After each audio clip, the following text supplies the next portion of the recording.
his numbers among the young people are just absolutely atrocious now. And people have freaked out over Donald Trump just in the last week or two Hmm. in a way that's dangerous. Is it like the complete end of his political movement? No, but it's flashing warning signs dangerous. Yo, Mark, what up, dude? Good news, bad news. Why not both? Maybe a little bit Why of not both. both?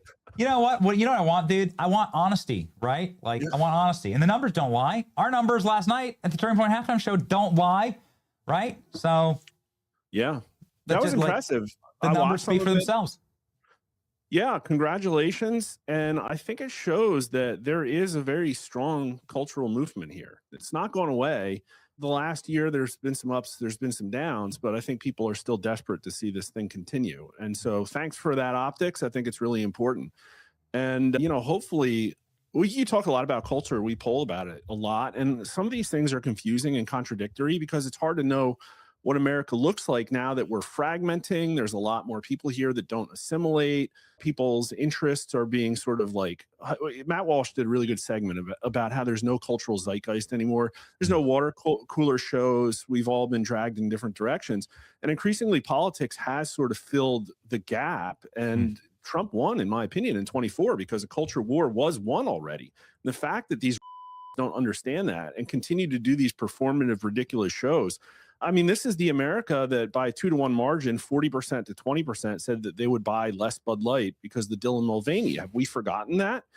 And is all of America like that? No, but enough of them. Like, this is the lightning rod. The lightning rod is if you do performative gay stuff, you're going to get struck by lightning. And that's what happened here. Is all of America against it? No. I mean, 55% of America said that they were going to watch this Super Bowl. That's still a pretty high number.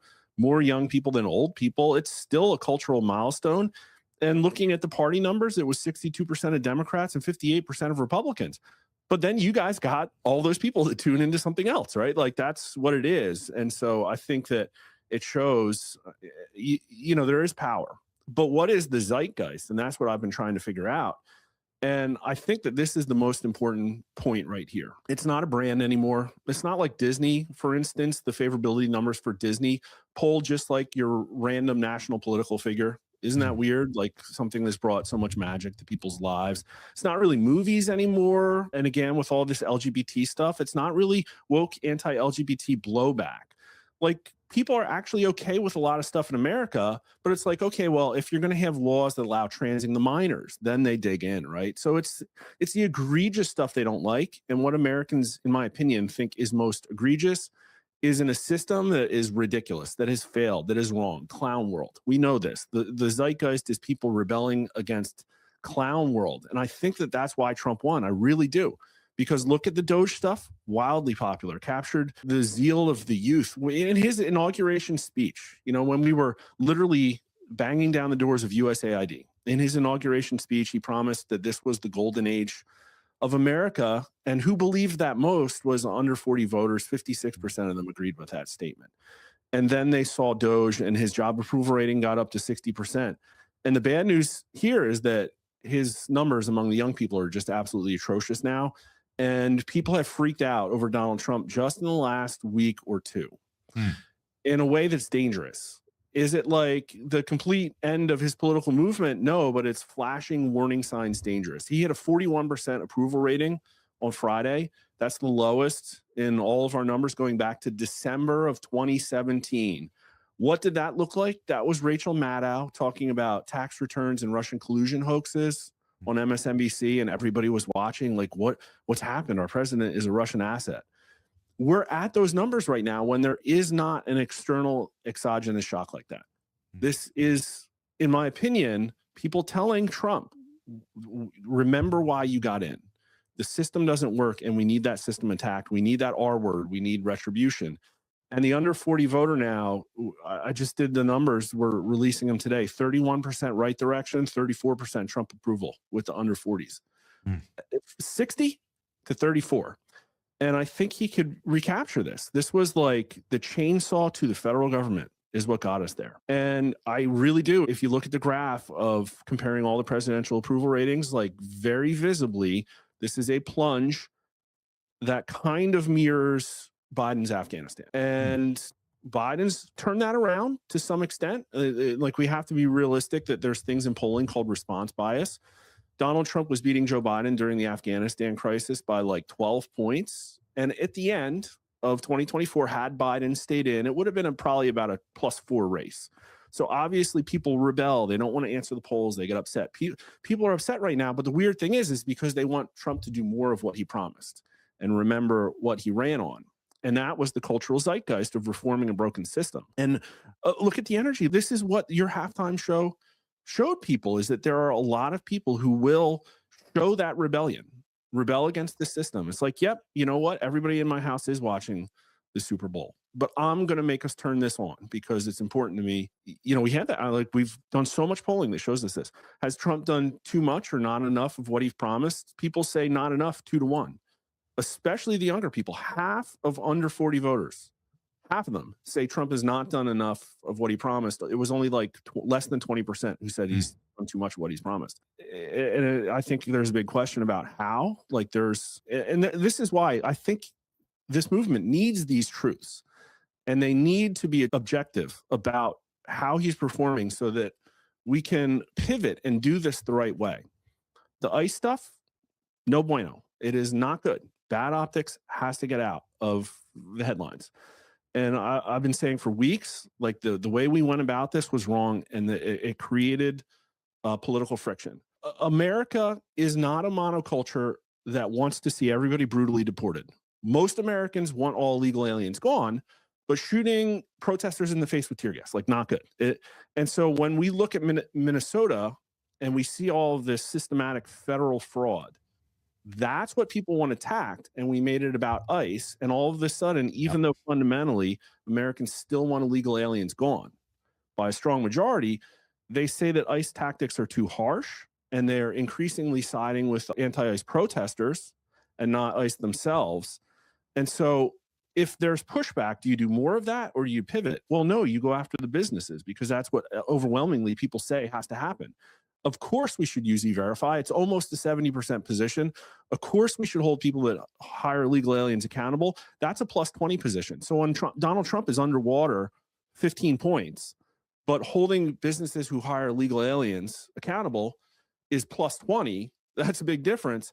And then when 76% of America is angry at waste, fraud, and abuse, this is the zeitgeist. The Americans, we've talked about this, the level of fear of political violence, the mistrust of the federal government, and the anger at waste, fraud, and abuse. The biggest signal going into the election for Donald Trump was, do we need business as usual in Washington, D.C., or massive change? And massive change won by like 60 points, right?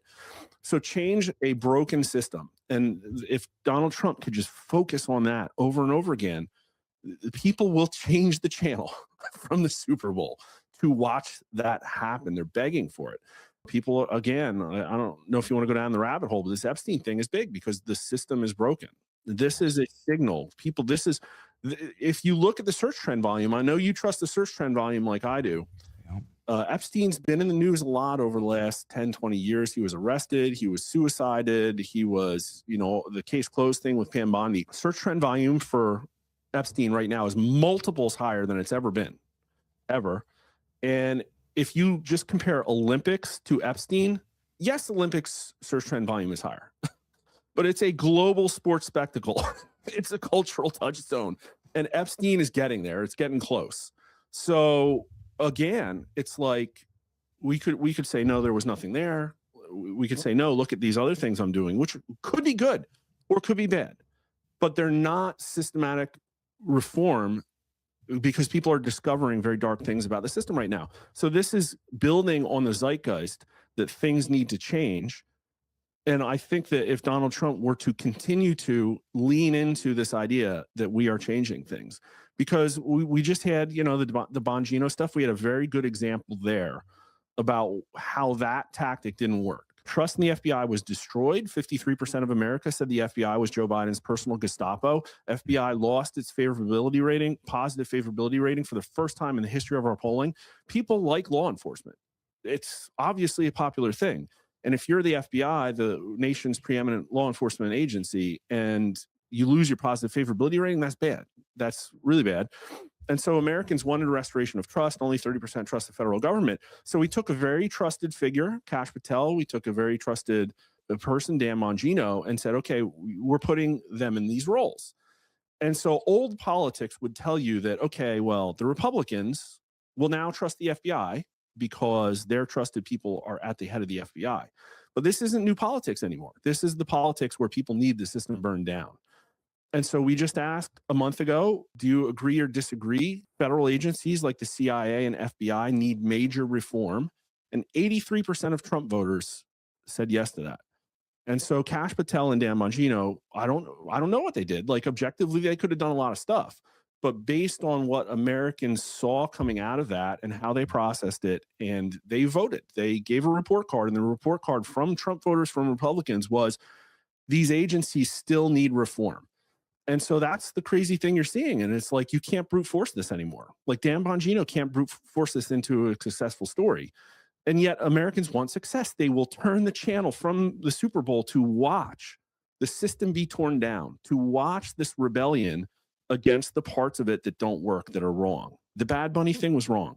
And America, like, basically cuckolded him is what they did last night, right?